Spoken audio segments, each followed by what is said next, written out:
Hello, and thank you for listening to Rangers to the Core. This podcast is brought to you by the U.S. Army Corps of Engineers, Wilmington District Environmental Education Team. With this podcast, we strive to keep you informed, educated, and give you a behind-the-scenes look at everyday life as a park ranger.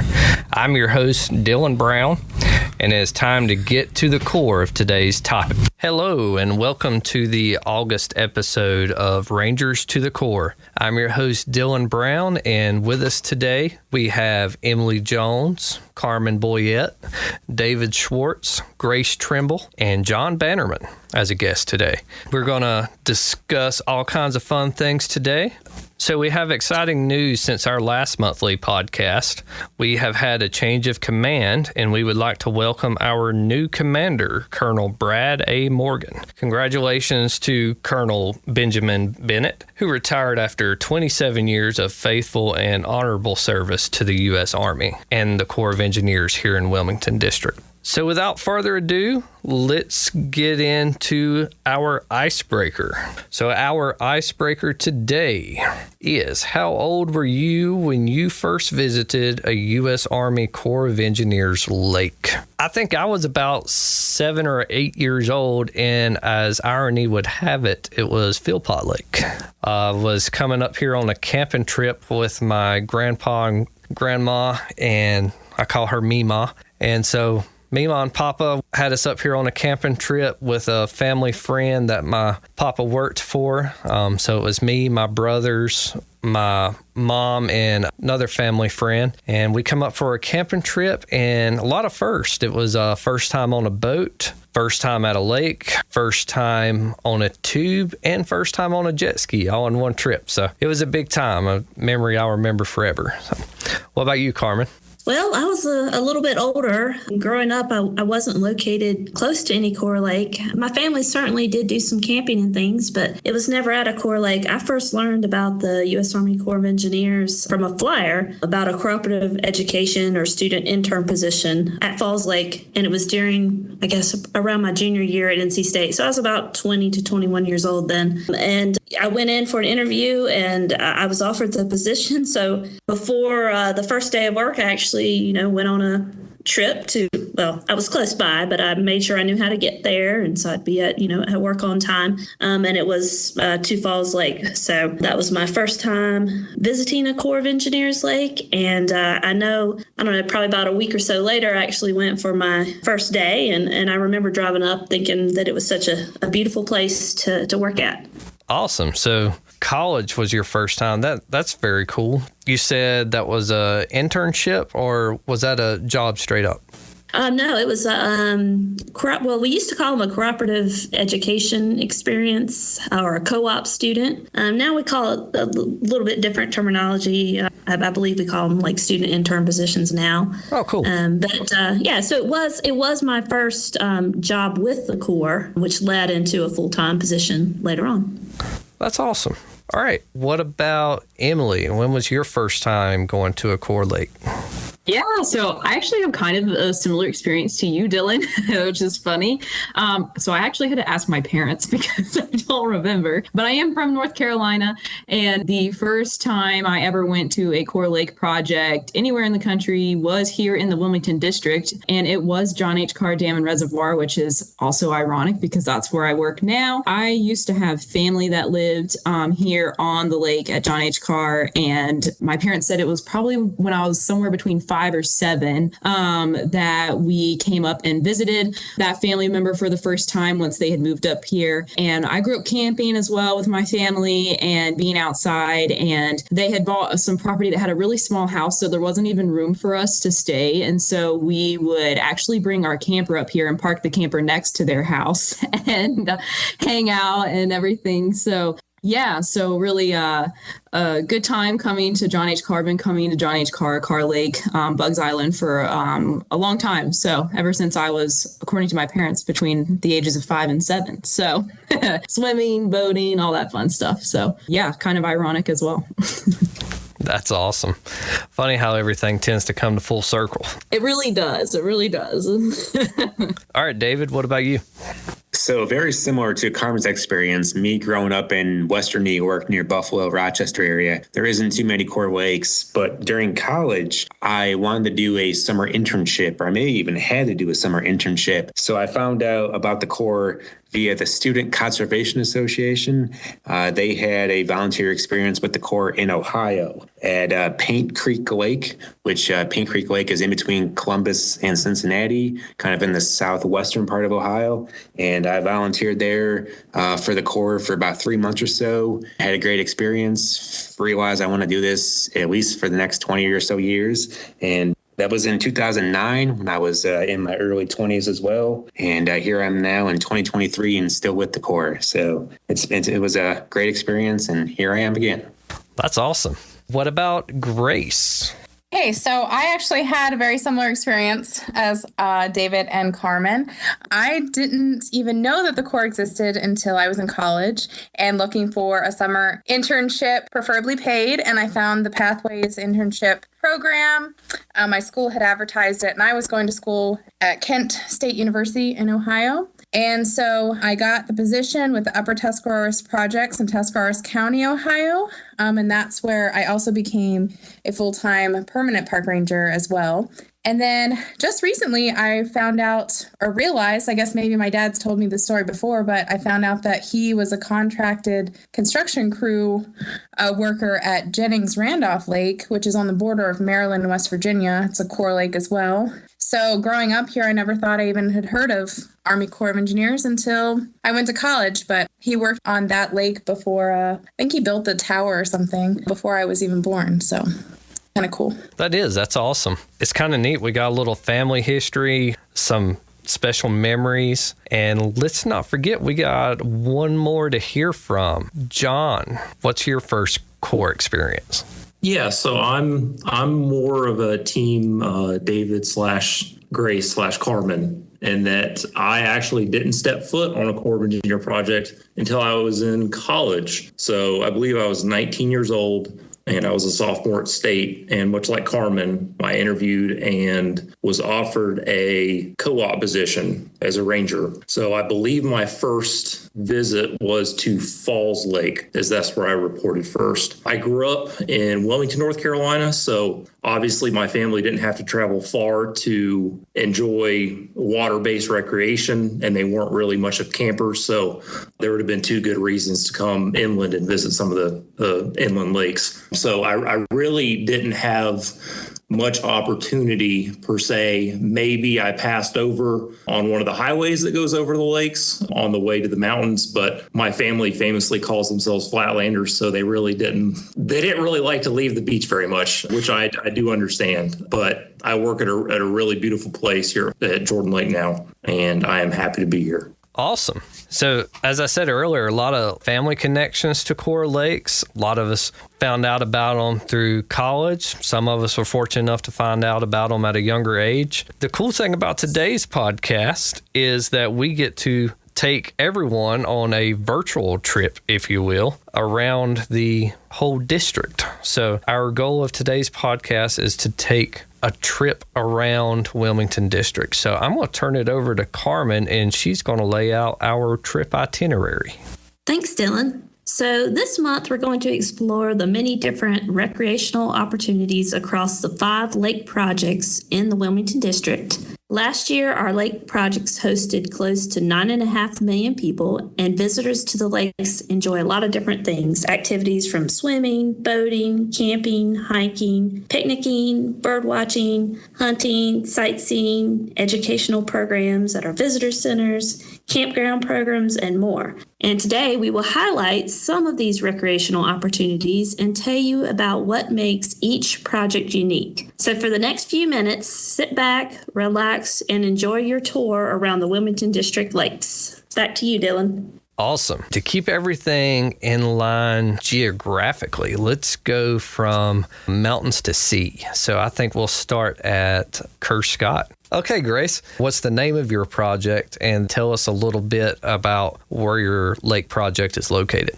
Okay, so I work at W. Kerr Scott Dam and Reservoir, which is located in Wilkesboro, North Carolina. It's about 35 minutes, I guess, east of Boone and about an hour west of Winston-Salem, right on 421. In 1960, Congress authorized the Wilkesboro Dam and Reservoir to be built, and construction started in September of that year. And the dam was completed in August of 1962 for the purposes of flood control and water supply. And then in 1963, the official name was changed by Congress to W. Kerr Scott Dam and Reservoir in honor of our former governor and U.S. Senator from North Carolina, William Kerr Scott. So now there's a debate on whether it is called Carr Scott or Kerr Scott. I've heard it both ways, and I'm not from here, so I don't know which one's correct. If anyone has any input, please feel free to tell us. Well, I'm fairly local to the area, and I always heard it called Kerr Scott. That's awesome. So, yeah, Kerr Scott was the first lake I ever worked at as well. I started there as a seasonal, so it has a place that's near and dear to my heart. I also went there a couple times growing up. What can you do at Kerr Scott? What all kinds of recreation activities are we looking at? At Kerr Scott, there are all kinds of recreational activities you can do. You can visit us at our Visitor Assistance Center located at 499 Reservoir Road in Wilkesboro, North Carolina. We have a little museum there that talks about the Over Mountain Victory Trail, as well as some information about the lake and history of the area. We have an environmental education center located in the bottom floor of our Visitor Assistance Center. And during the summer months, it's open on weekends, but otherwise it's open by appointment. And we have 3 campgrounds for swim beaches, hiking and biking trails, boat ramps and fishing piers, and wildlife management areas for hunting. So we have all kinds of recreational opportunities to offer. You know, if you like anything in the outdoors, we have it. So come see us. Awesome. Well, you answered my next question, which was, can you hunt? So that's one of my favorite activities. Do you guys have any handicap hunting opportunities by any chance for those with accessibility issues?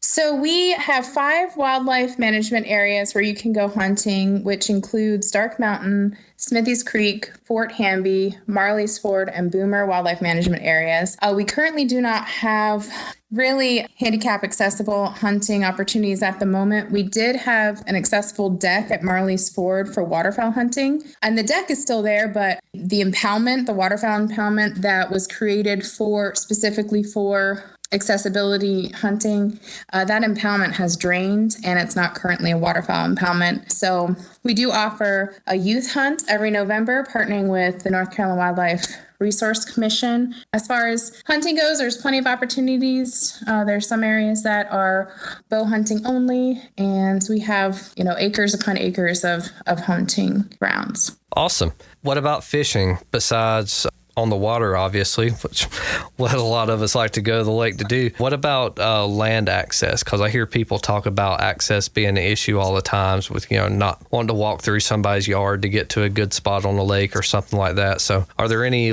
public fishing piers or public fishing areas that the public can enjoy? Yes, we have lots of places to fish along the shoreline at our lake. Some of the public's favorite fishing spots are Blood Creek Overlook, tailwater access area below the dam, along the face of the dam, and of course out on your boat or kayak on the water. But anywhere there's a boat ramp or any of our public where the shoreline is not right in front of someone's house, you're free to fish. Dark Mountain is also a really popular place to fish along the shoreline there. Speaking of kayaks and whatnot, as far as kayaking, paddle boarding, those individual water sports like that, or non-motorized water sports, I should say, is there a good place at Kerr Scott to do that where you don't have to worry about too much wake or anything like that? So we currently have 6 boat ramps around our lake where folks can put in their boats or kayaks or canoes. You can also put in your canoes and kayaks or paddle boards anywhere along the shoreline that just has really easy access. Dark Mountain is a popular place to put in. Smithies Creek beside the boat ramp is a really popular place. And then Boomer Park, where the boat ramp is a really popular place to put in. And I would suggest put in, if you're not wanting a whole lot of wake or, competing with the jet skis and the big boats, go to, say, Boomer Park and put in right beside the boat ramp, and then you'll be in a little cove. So a lot of kayakers like to go into these little coves where it's really peaceful and quiet, and that helps you to stay out of the main channel of the lake. We also have life jacket loaner stations placed throughout the park, specifically at the swim beaches, but also at some of the gatehouses throughout the park for those who don't have personal flotation devices. Awesome. Yeah, that's a great program. I see people utilizing that a lot, which always makes me happy. Where do you recommend people swim around the lake? So we have 4 swim beaches, one inside Bandit's Roost campground that's specifically for the campers there. And then we have 3 other that are open to the general public at Boomer Park, Berry Mountain Park, and Fort Hamby Park. There's a $5 charge per vehicle to get into all of our day use areas, and those swim beaches are in our day use areas. I would check, if you're going to come for the day, I would check our Facebook page to see if the boat ramps or swim beaches are closed, because anytime our lake gets up a certain elevation, we have to close those areas because the water just gets too high. Even if our lake goes up, 3 or 4 feet, our beaches are underwater, and then it takes a little while to get them cleaned back up and get back open. So yeah, always check our Facebook page or call our Visitor Assistance Center for the latest and greatest information on our areas. Awesome. What about during what we consider the off season? So outside of what we call the recreation season, which is basically summertime for those who are listening and not familiar with our recreation season. So outside of summertime, outside of the rec season, during those cooler months, what do you suggest to do around Kerscott for that time of year? During the cooler months, there's always biking and hiking. Our trails stay open year round. If you have kids, you can visit one of our playgrounds or visit our Visitor Assistance Center or our Environmental Education Center. During the cooler months, not the summer season, our Environmental Education Center is not open to the public, but you can always call Visitor Assistance Center and ask for me and set up a tour, or just set up a time that you and your family, or if you're in a homeschool group, or if you're a teacher and you want your class to come out. I do a lot of tours and field trips during the school year. We also have a disc golf course at Fort Hamby Park, which is open year round. Currently, right now, during the winter months, we allow foot traffic only in Fort Hamby. And there are many options for wildlife viewing at our lake, and many people come to take pictures of nature and do birding during the typical summer recreation season. Awesome. So it sounds like there's a lot of options there. All right. So the one everybody wants to know, I'm sure, what is the bread and butter of Kerscott Lake? What is the one thing that it seems like everybody comes there to do? Well, I guess it depends on who you talk to. We have a lot of people who go boating and fishing. You stop and talk to people who've been, it's multi-generational. They've been going there for many, many years, and their father went there, their parents went there, their grandparents went there to go fishing. So it has a long history in our community of, a place to recreate. But I would say, even just outside of this immediate area, if you're looking at even the whole state or even the country, we are probably best known for our world-class biking trails. We have about 40 miles of biking trails ranging from beginner to advanced. And we have 2 beginner trails, one on the Over Mountain Victory Trail and the Green Meanie on the Dark Mountain Trail. And then our newest section, Headwaters Trail System, which branches off of Warrior Creek Trail System, is the most difficult. IMBA rated it as a Black Diamond Trail. So most of our trails are rated moderate. And all of our trails were put in using grant funding, and our Northwest North Carolina Mountain Bike Alliance volunteers keep all of our trails maintained. I think that about wraps it up for Kerscott. I think that's a pretty full trip there. Is there anything else you wanted to add, Grace? No, I think that about covers us here at W. Kerscott. It's a beautiful lake and a beautiful area to work and recreate. So like I said, come see us and check us out. Thank you. Well, we're going to go on up the road. I think our next stop is going to be Philpott Lake, which is my lake. It's that time of the year. We absolutely love being on Philpott Lake. It's so pristine and so quiet. But did you know you can also easily get lost? Well, it's happened before. Here's a couple of things to remember. When you're down by the dam, the numbers that you see along shore will be small numbers like a 1, a 3, a 5. The further upstream you go, the bigger the numbers get. That's how you remember. And by the way, always file a float plan before you get out on the water. Know where you're going and tell your friends, too. This message from the U.S. Coast Guard Auxiliary Flotilla 81 and the United States Army Corps of Engineers, partnering to make Philpott Lake just a little bit safer. So Philpott Lake's in Bassett, Virginia. It was approved by Congress in 1948 after several catastrophic Bassett floods from the Smith River. The dam was completed in 1950, so it got built really fast. And then the powerhouse was on station and making power in 1951. So as far as what you can do at Philpott Lake. A lot of our lakes are pretty similar. All of our lakes, obviously great fishing. Philpott Lake has trails as well. The views are great. So a lot of people just come here just for sightseeing. So a lot of boating opportunities. We have 3 campgrounds as well. Goose Point's a beautiful campground. It's one of the most sought after here at the lake. But Horseshoe Point is really good for tent campers. So if anyone wants an awesome view tent camping, the tent sites at Horseshoe Point are right on the water. So they're wonderful. Then we have Salt House Campground. Salt House is a great campground, very family oriented. See a lot of families in there, lots of kids. One of the things I think's the most unique about Philpott Lake is it's the only lake I've seen so far that has a recreation area on an island. So we have Deer Island out in the middle of the lake, and it has, I think, 20 campsites on it. Now, they're very rustic campsites, just a picnic table and a lantern post and a fire ring. But the cool thing about them is they're boat-in campsites, so people usually put in a boat at Salt House Campground and paddle over to Deer Island with their friends and hang out over there for the night.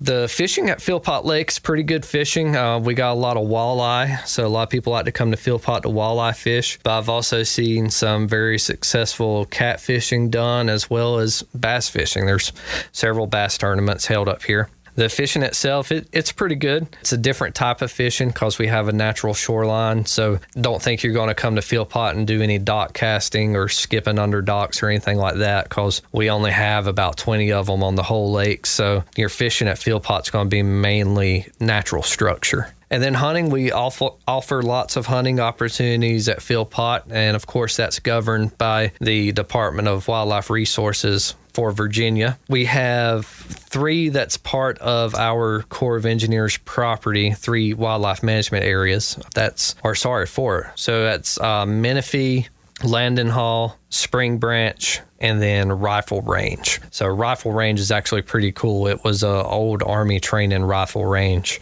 way back in the day. So a lot of history there. It's a neat place. Then also going out Goose Point Road, you have Ferrystone Farms on either side of the road, and that's managed by the state. It's not on Corps of Engineers land, but it borders it.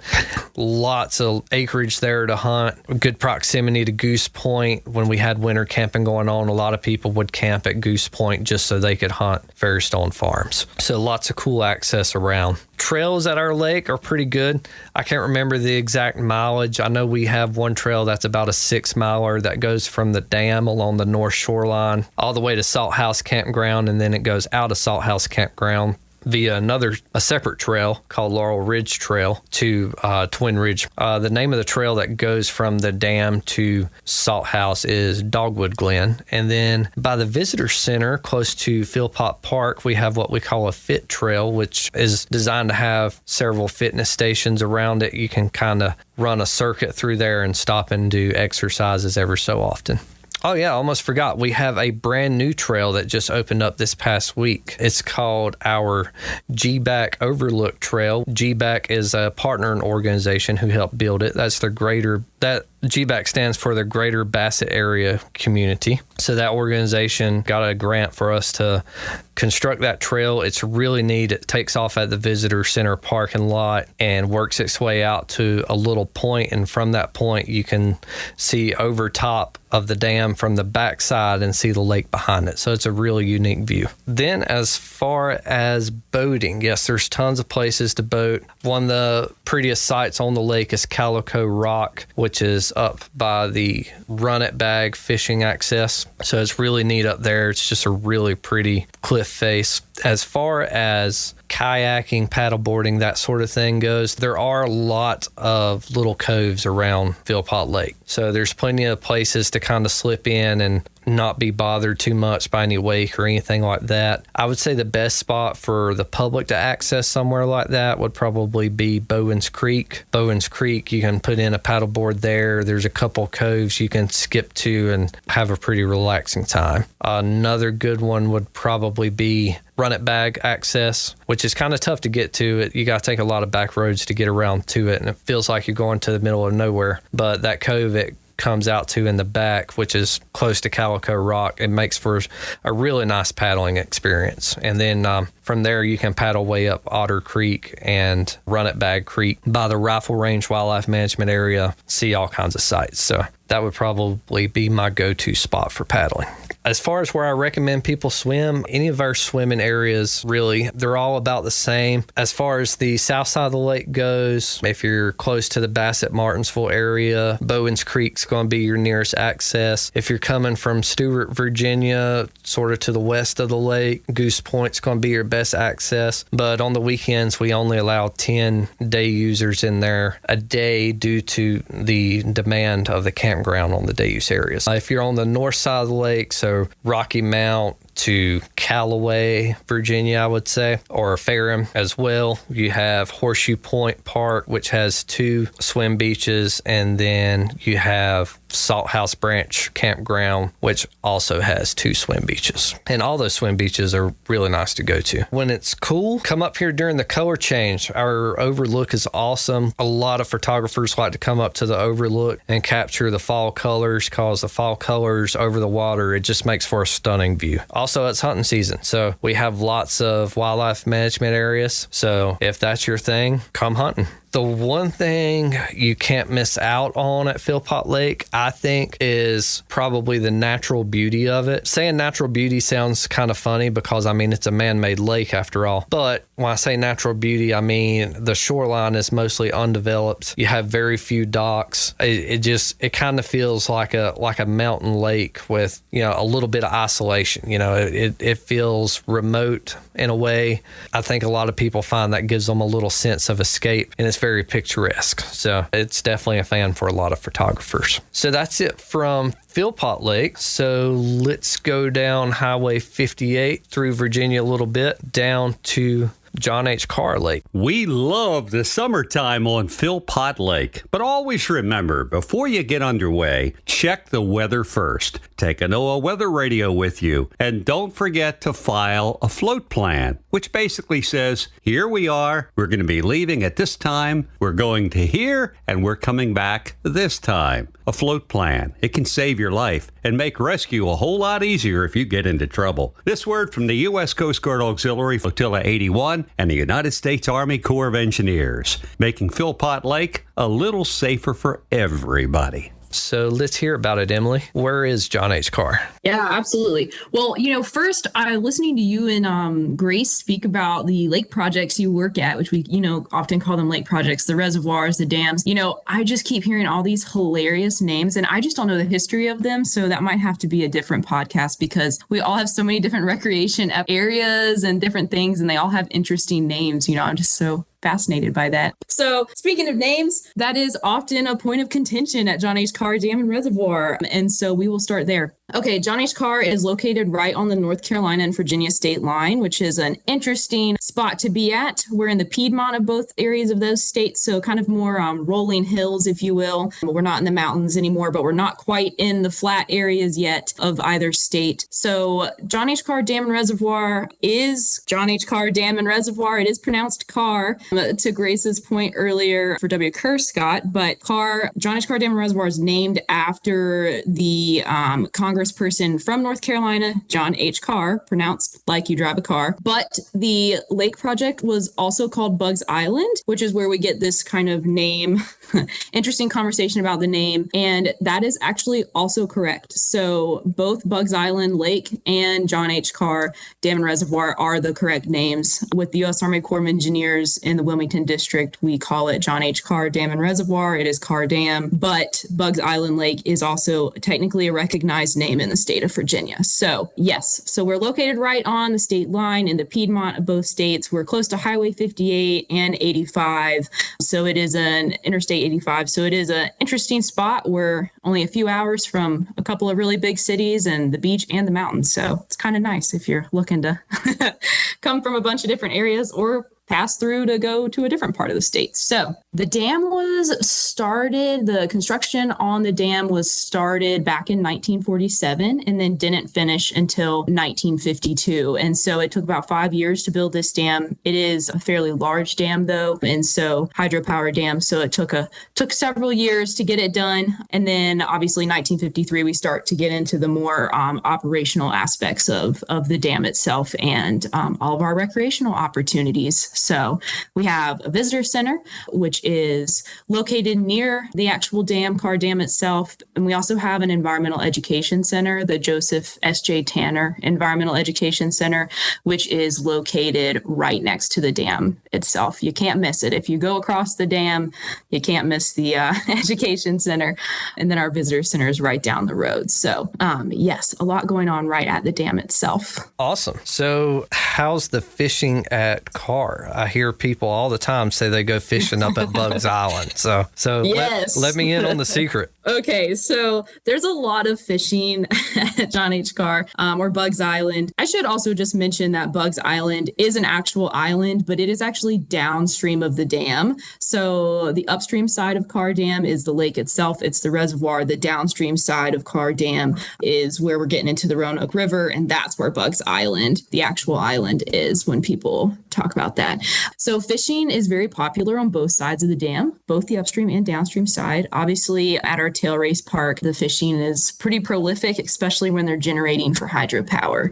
So yeah, very, very popular. And upstream of the dam in the reservoir itself is also really popular. We have more than 100 fishing tournaments here every year, more than enough fishing. There is a lot of fishing, and it's a lot of bass fishing. It's a lot of catfishing, fishing for catfish, noodling, as some people like to say, is popular around here as well. So lots of different fishing tournaments. We've had some pretty big fishing tournaments, major fishing tournaments come through the lake itself as well. So a lot of fishing. I do not fish. I get asked all the time. I'm sure you guys get asked too, where is the best fishing spot? But nobody wants to share because they want that little fishing spot to themselves. So yeah, but definitely a big fishing spot, big boating spot. So I see I'm not getting any fishing secrets from you either, just like all the other locals. Nobody wants to share. No, I don't know any of the good spots because nobody shares. That's the thing. That's classic. Other than the tail race, people fish at the tail race all the time. I mean, they call that number, the phone number, and get that generation schedule, and they are there. It is like, people flock there. I bet. And so do the birds. So what about hunting opportunities at John H. Carr? What all do you guys offer there? We do offer quite a few hunting opportunities. So the lake itself here is about 50,000 acres surface area, but we manage about 55,000 acres of land around the lake itself as well. We have 26 wildlife management areas that are actually designated. There's also land that's not designated that we manage that's kind of like a wildlife management area, but not, doesn't have a name, isn't in our wildlife management book. But we do allow hunting in our wildlife management areas.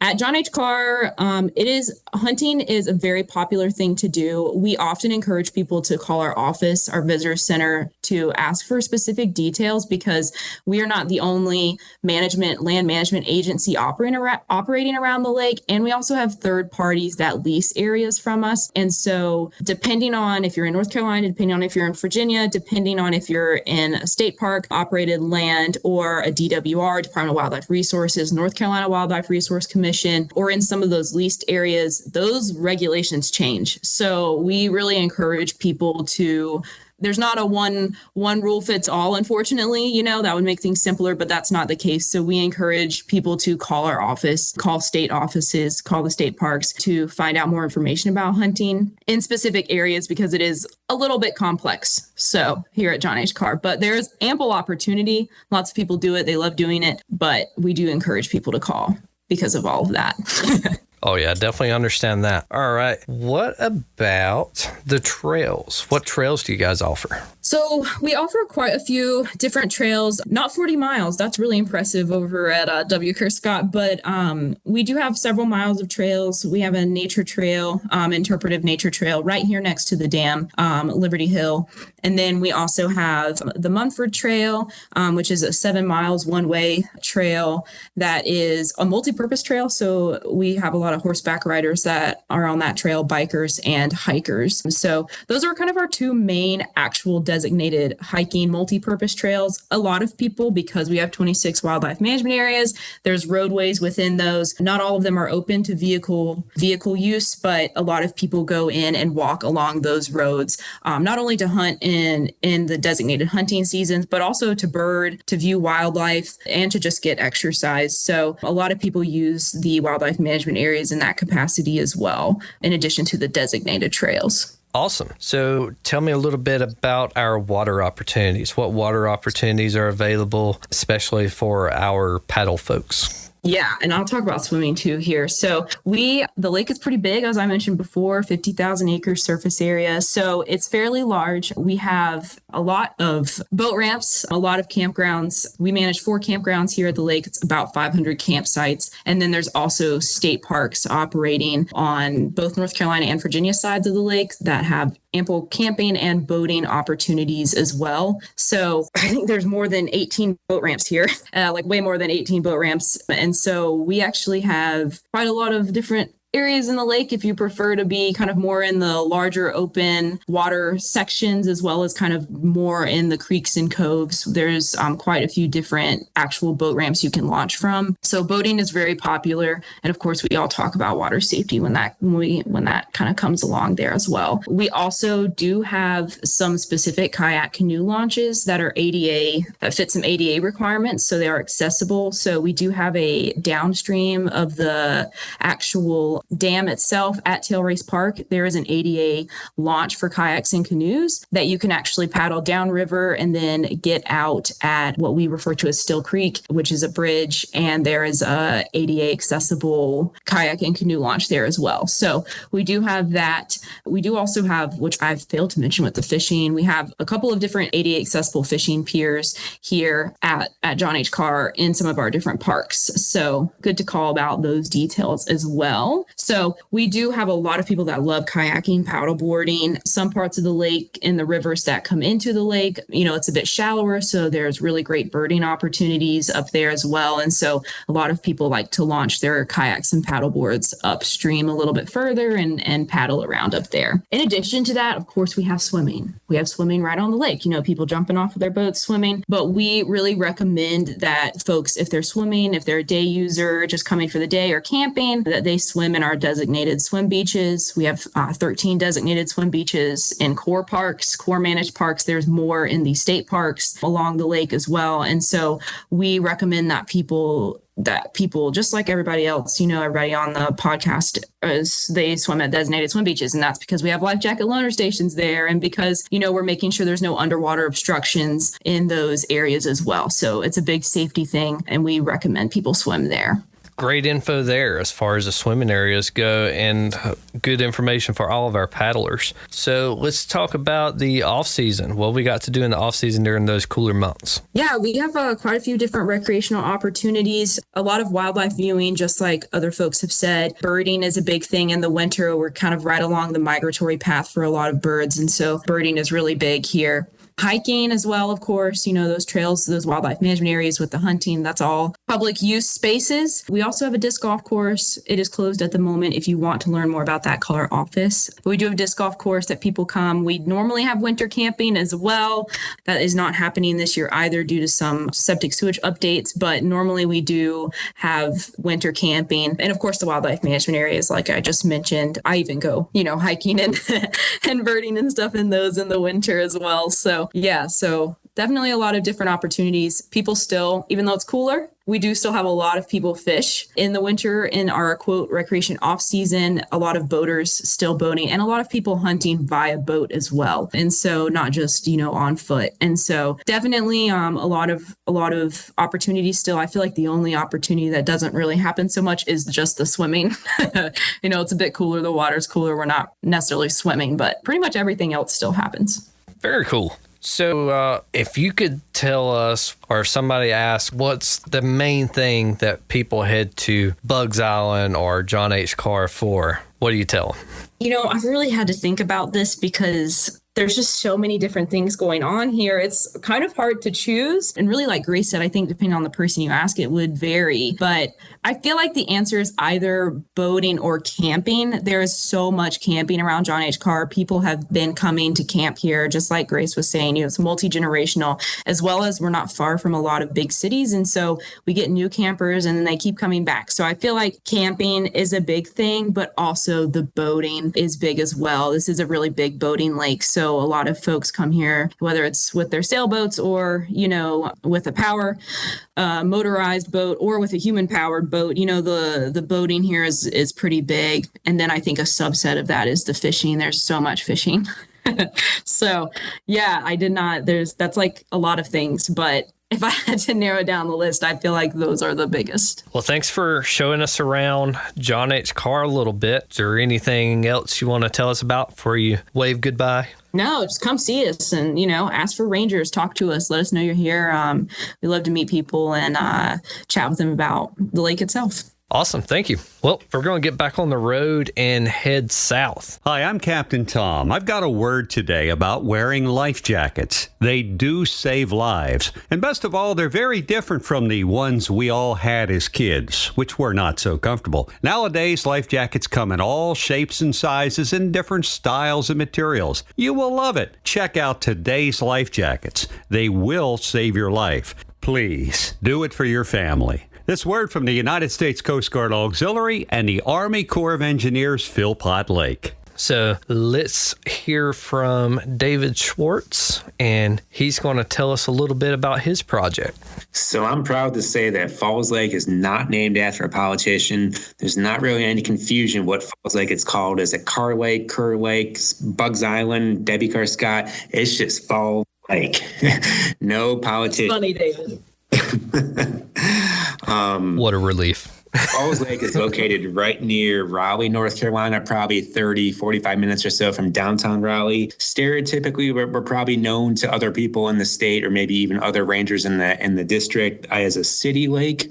But let me tell you, you get in the woods and you get on the trails at Falls Lake and you'll have no idea that you're near this close to a city. I mean, there's 60 miles of the MST, which is the Mountains to Sea Trail that goes, from the whole state of North Carolina, passes right through Falls Lake. So you can hike for 60 miles and may not even see a single person and everything. But Falls Lake was a pretty newer lake with the Corps of Engineers. We were built in the late 70s, early 80s. I was just trying to see when Jordan Lake was built, and I think they're within almost months. Jordan Lake is just on the other side of Raleigh, but in the early 70s or late 70s, early 80s, and there's no shoreline permits. There's no shoreline docks, pretty much. It's all just kind of open water, meant more for flood control and water supply for Falls Lake right there. So tell us a little bit about what all we can do at Falls Lake. What kind of opportunities do you guys have down there? So I'm going to put the bread and butter first. I mean, I guess when you think of Falls Lake, a lot of people come here for hiking, biking, moving your body type thing. Like I said, the MST goes from Murphy, North Carolina, to Manitou, North Carolina, and it goes right through Falls Lake. So we have 60 miles of hiking. You can't really bike on that trail, but you can do biking in other parts of the lake area as well.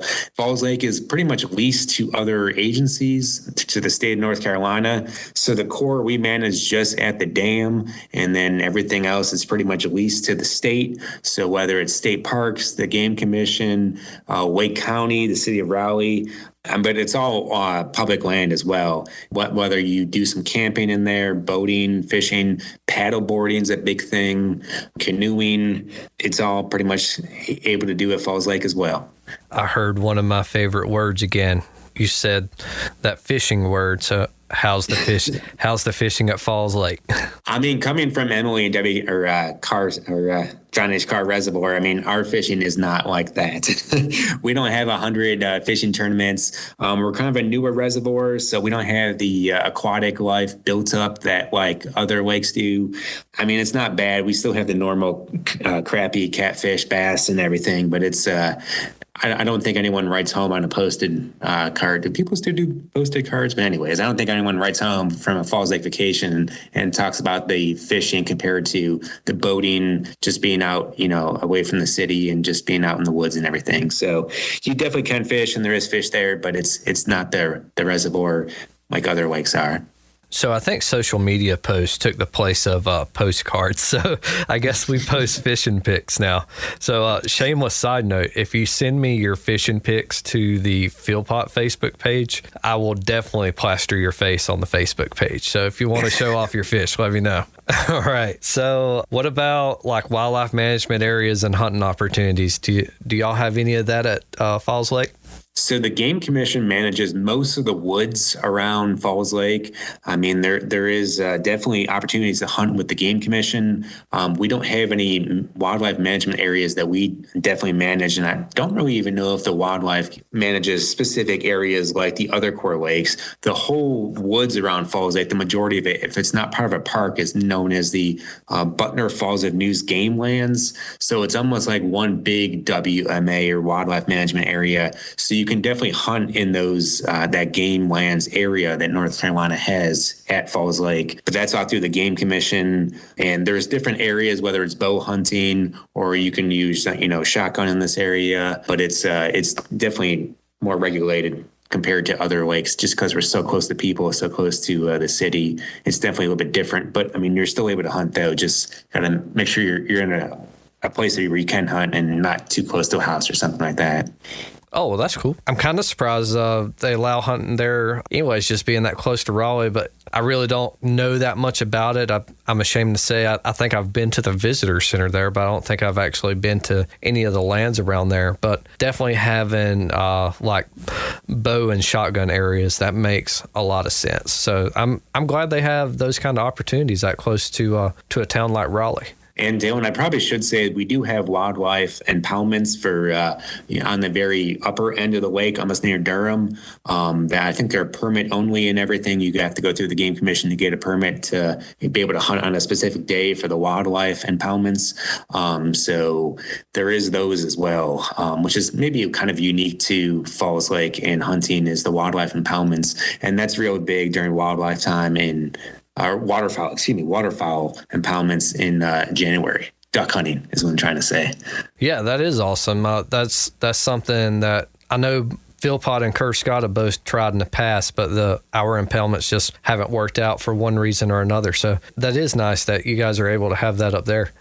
All through a partnership with the Game Commission. I mean, they pretty much regulate all of that, manage it, and all of that up there. So it's partnerships make it happen. That's right. So you mentioned those trails a little bit. Do you want to elaborate any more on the trails at all? So 60 miles of trail, or at least that one trail, the MST that goes through Falls Lake. And there's also volunteers of the Friends of the Mountains to Sea Trail. That's probably one of our biggest, if not our biggest partner at Falls Lake. They normally have maybe 6 or so work days throughout the year where they take care of all of those 60 miles of trail. They may focus on one section at one time and everything. But I mean, it's very well taken care of by a lot of volunteers that love the trails, and the public uses them probably every day. But I mean, 60 miles of trail is wonderful. But I mean, that's the land. I mean, obviously you can, maybe might be some water trails in terms of paddleboarding and stuff, but in terms of land, the MST is wonderful. And the FMST, the Friends of the Mountains Sea Trail, the volunteers that help out with us, I mean, they're great as well. That's awesome. What about boating? What we got boating wise, especially for our paddle sports? So one thing unique to Falls Lake is we have a special section where there is no motorboats allowed, no gasoline-powered engines. So if you have a canoe, a paddleboard, maybe even a battery-operated, motorboating thing without an engine, that section is just awesome. That's known as Beaver Dam. There's a very small dam that separates it from the rest of the lake, so there won't be any, big, massive boats on there and everything. It's pretty much just like a small craft, your own power and making it go and everything. But the whole rest of the lake is also open to boats as well. It gets quite busy on the weekends. If you're coming out and want to boat on Falls Lake, I would recommend during the week. The weekend just gets a little crazy. Everyone has a weekend off. Everyone comes to Falls Lake to boat. It seems like, probably maybe even too many boats at sometimes, especially on holidays. So we offer the same opportunities at the other lakes. We just kind of are a lot more people over a smaller area. Oh, very cool. So that's definitely unique, having a no motorized portion. So I bet people love that, especially those with kayaks and paddle boards and all that fun stuff. I mean, it seems like if you just buy a paddleboard and you're in Raleigh, the first thing you're going to do is go to Beaver Dam and launch it there and everything. And then you may realize it takes way too much to blow this thing up, and then you just put it in your closet for the rest of the summer. But at least you went to Beaver Dam once. Hey, at least you tried, right? All right. So where do you recommend people swim? So we have 3 designated swimming areas. Sandwing Beach, Beaver Dam also has a swimming beach, and Rolling View has a swimming beach as well. Those are our designated swimming beaches. As a park ranger, that's where I should sit, or that's, where we say to swim. I mean, in theory, you can swim, off your boat and along the shoreline. Those areas haven't been searched. Those areas are, could be underwater hazards and everything. So we definitely recommend swimming in designated areas. We have life jacket loaner programs, life jackets available for use and rental right there as well. So it's all about being safe here at Falls Lake. All right. So the one everybody wants to know, what's the bread and butter of Falls Lake? I mean, obviously the trails. And one thing I did think of is at the dam, we are at the start of the Raleigh Greenway. That is a paved asphalt trail that goes all the way to the next county. So that's like 20 miles of a paved trail that goes along the river, the Neuse River. So it starts at the dam. A lot of people park at our tail race parking lot and hike down and walk, bike, jog, whatever, down that trail. So definitely the takeaway from Falls Lake is trails. Whether you want a mountain, kind of experience in the woods, you can go on the MST and kind of vary in terrain and everything, or if you want a asphalt walk along the river and just be nice and flat, there's the Raleigh Greenway that starts at the dam as well. So Falls Lake is all about moving your body, whether it's walking, biking, hiking, jogging, or doing whatever. Well, that's awesome, David. That's a great resource to have that close to Raleigh, which is a big research town, big college town, having a place where everybody can come and get that exercise and not have to be in a gym. You can get that exercise in outdoors and have plenty of options to exercise, because I know, like me, every time I try to work out in a gym, I get so bored in a gym doing the same routine every week, and I lose interest so quick. So something like that where you can break things up and get rid of some of that monotony, man, I bet that's great. Mm-hmm. And it definitely gets utilized on our trails. I mean, there's definitely people here. Awesome. Well, thanks, David. Definitely appreciate it. And if you're in the Raleigh area, student at NC State, anything like that, go give them a look. All right. So let's skip across town and go see Carmen and John. The next time you go out on Philpott Lake, remind yourself, what would happen if the captain on that boat got hurt, had a medical emergency? Would you be prepared? Would you know what to do? That's so important. Remember, boating safety starts with everybody. Take a boating safety course and practice ahead of time for emergencies. This word from the United States Coast Guard Auxiliary and the Army Corps of Engineers, making Philpott just a little bit safer. So you guys want to tell us a little bit about your project? Sure. Yeah. So Beaver Jordan Dam and Lake, much like Falls Lake, is located about 30 minutes from downtown Raleigh, just the other direction. So we're south and west of the Triangle region. So the dam is in the small town of Moncure, but the project lands and waters actually stretch up into Chapel Hill, Durham, Morrisville, Cary, and Apex. So we're pretty solidly within that main triangle area per se. The historical event that kind of set the wheels in motion for the creation of the lake was a major flood event in central North Carolina back in 1945. It was actually considered the Homestead Hurricane. So it hit Florida, moved up through North Carolina into the Northeast, but it dumped a lot of rain in the Cape Fear River Basin. And it actually caused, I believe it flooded about a third of the homes and businesses in Fayetteville, North Carolina. And being that Fayetteville at that time was a pretty important regional commercial center, Congress was actually authorized studies to determine best locations for a flood control project to protect Fayetteville. And they initially determined that here in Moncure was the best place to construct a dam. So it was finally authorized in 1963. Construction began in the late 60s, and it finally reached full pull in early 1982. So that was about the same time as Falls Lake. It started construction earlier, but due to some various delays, lawsuits, that sorts of thing, it didn't get finished until about 20 years after it was authorized. So much like Falls Lake, nearly all the project is managed by various state agencies. The Corps of Engineers just has responsibility to manage the dam infrastructure, the spillway. We do have a boat ramp that we manage as well, Pose Ridge. There are no private docks or homes, again, much like Falls Lake. So, we do have the benefit when you do visit, you see a wide natural buffer outside of the existing recreation areas when you visit the lake. And an interesting fact about the lake is that it's named after former Senator B. Everett Jordan, who married into the Kerr family. So definitely is related to W. Kerr Scott and possibly related to John H. Carr. So it's kind of wild that you might have three lakes named after people that were related to each other all in the same district. Man, those early generational politics, man, they were tight. That's right. They ran deep. All right. So what all is there to do at Jordan Lake? So here at the dam, we maintain a visitor center with a handful of educational exhibits. We also have an overlook, a pretty popular overlook deck behind the visitor center. Vista is obviously not going to be as nice as your vista up at Philpott, but it is about 100 feet above the lake. So it's always pretty impressive for folks to come visit it for the first time.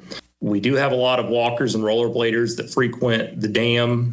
It's closed to vehicle traffic, but you can walk and rollerblade on it, which we see quite a bit these days. The tail race, which is below the dam, we have a handful of mini shelters, flush restrooms, an ADA accessible pier. So it can be pretty popular, especially in the warmer months. But in the cooler months, and I'll talk about this later, one of the things that brings people out is our bald eagle population. And so we'll have people coming from all over the region to try and capture some of the congregations that happen on the trees in the river just below the dam. And it's really not uncommon for us to see a photo of 20, sometimes even up to 30 bald eagles at a time in one camera shot. So that's always really neat to see. Bald eagles are really cool, but I'm just stuck on the fact that you said people are rollerblading up there. So is rollerblading back? Is that a thing again? It's yes, inline rollerblading is clearly in. So you better get with the program because you're going to get left behind. Oh man, I'm gonna have to dust them off. Oh well, I think it's been since sixth grade since I've been in a pair of skates. So very cool. I know Falls. I'm pretty sure I would be very surprised if David is not seeing that as well. I know even one of our former Rangers here, he used to tell me he used to go inline rollerblade on the Raleigh Greenway Trail that Ranger David just talked about. So it's definitely coming back, I think. You see everything in these city lakes, I guess. That's cool, man. What about let's do the hunting and fishing together this time. So what hunting and fishing opportunities you guys have available? Yeah, so Jordan Lake is a popular destination for anglers. You know, we're within a pretty short drive of 2 million people. So people are going to come to the closest resource a lot of times, and this is it, us in Falls Lake. Just within the past few years, we were visited by a professional bass fishing league, so that brought more attention to us as well. I'd say the most commonly targeted species are going to be largemouth bass, crappie, both black and white, and catfish. And I've heard that the lake actually has one of the better trophy bass fisheries in the state. And that was actually supported by some of the big bass that were caught in that tournament. I think some of the largest were 8, 9, 10 pounds. So we definitely have some big ones in the lake. And you can fish, anywhere in the lake that you can access the water, you can fish. So it really mainly comes down to access points. I know the Wildlife Resources Commission, the state agency, they do a great job of supplementing some of the existing natural structure with some artificial habitats. And they're all going to be buoyed, and they're all going to be identified on our lake brochure, and you can pick that up at our visitor center. As far as hunting goes, a lot of the same visitors that come to fish will also return to hunt during the season. We have close to 30,000 acres of Wildlife Resource Commission lands, commonly referred to as North Carolina game lands. That includes our managed property here. The Corps of Engineers managed property are included in those game lands. We have 7 waterfowl impoundments. And again, everything that I named, we don't have any lands that are directly managed by us. Everything is going to be managed by the Resource Commission. So this isn't the Corps of Engineers per se. This is the state. But they manage 7 waterfowl impoundments, many tens of food plots, and they even have a few dedicated dove fields for dove hunters. And although we do have sponsored some handicap hunting opportunities in the past, most of that is going to be coordinated through the Resource Commission. They typically will take the lead. We do have a handicap accessible blind, though, in our managed lands. It's close to our boat ramp, Pose Ridge boat ramp. So if that is something that you are interested in, please contact our office, and we'll direct you to the right ranger that you can talk to try to reserve that ADA accessible blind and get a key for it and put you on the calendar. All right, that's it. You've talked me into it. I'm going to pack my stuff. So y'all have a position open or what? We did. You just missed out. That's right. You did, didn't you? All right. My same ranger position here, as a matter of fact. So, hey. Okay. All right. So I know everybody's got to go pretty soon. So we'll do boating and fishing at the same time. So what kind of boating and fishing opportunities do you have? I'll talk about boating, and I'll talk to you a little bit about the trails. So we have a lot of boat ramps on the project managed by various agencies, including us. We have one of the boat ramps as well, Pose Ridge, that we manage near our office. And we do get questions all the time from those on, kayaks, canoes, paddleboards, where to go. They don't want to get waked out. They don't want to deal with just wind waves. So some of the best places that I recommend here at Jordan are some of the road causeways on the north side of the lake. It's a lot shallower, so you don't have to worry about those big wake boats putting out a lot of wake on you just because the depth is so shallow. And with the butt end of the road causeways, pretty much every one of those has big gravel pull-offs now that you can pull off and just walk a short way down to the water with your equipment. Another option is the Weaver Creek sub-impoundment, which is simply just a sub-impoundment blocked off by another causeway. That's on the southern side of the lake if you're coming more from the Raleigh, Holly Springs area. And that is right off of Beaver Creek Road. It's probably about 90 or 100 acres or so. And it's pretty popular for those non-motorized folks. The trails, we have a lot of trail offerings. We maintain about 6 miles here at the Dam and Visitor Center. State parks, though, they have a lot of rec areas around the lake, and each one of those has a decent amount of trails within each park. So you can always visit one of those state park areas. I think our most unique offering, though, is the American Tobacco Trail, which is about a 22-mile trail, and it's actually equestrian friendly. So you may see a horse while you're on that trail.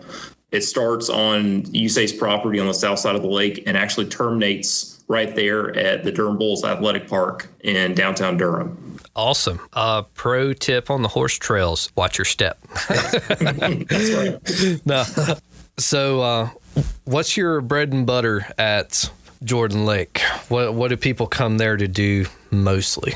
I talked about this last month, so I think I'm just going to bring it up again. Our bald eagle population here at Jordan Lake is definitely what brings, I would say, our the most unique clientele out, just because it brings people from, pretty far away at times, sometimes South Carolina, Virginia, different parts of North Carolina. And they'll specifically come a lot of times to the Tail Race Park in the wintertime. So January and February are going to be the best months to see congregating bald eagles. And what they're doing is they decide that they want to get along for a couple months because eating is so much easier right there at the dam, where we generally our releases are a little bit higher in the wintertime. So fish might come through a little bit stunned. They obviously won't kill them, but it's kind of like going through the washing machine when they come through the outlet work. So they'll come out and it'll be basically an easy buffet, lunch or dinner for the eagles. So because it's so easy to hunt for that time, they will congregate and they will tolerate each other. And they will be sometimes 10 or 15 on one tree. And again, like I mentioned before, 20 to 30 on just a handful of trees that you can capture in one shot. So it's really easy to get down there. I will say that we have had to tell folks that, be sure and give eagles a lot of space because they can be sensitive to humans. Some not so much, some very sensitive. So we try to tell people to stay as close to the parking lot as possible if they do come, because if you start walking down the riprap shoreline there, they will just go farther downriver out of range and you won't be able to see them as well anymore. So if you do come this winter in January and February, just be sure and stay close to the parking lot. And many of the wildlife photographers there are really open and willing to give pointers and helpful tips and talk about their equipment to any newbies.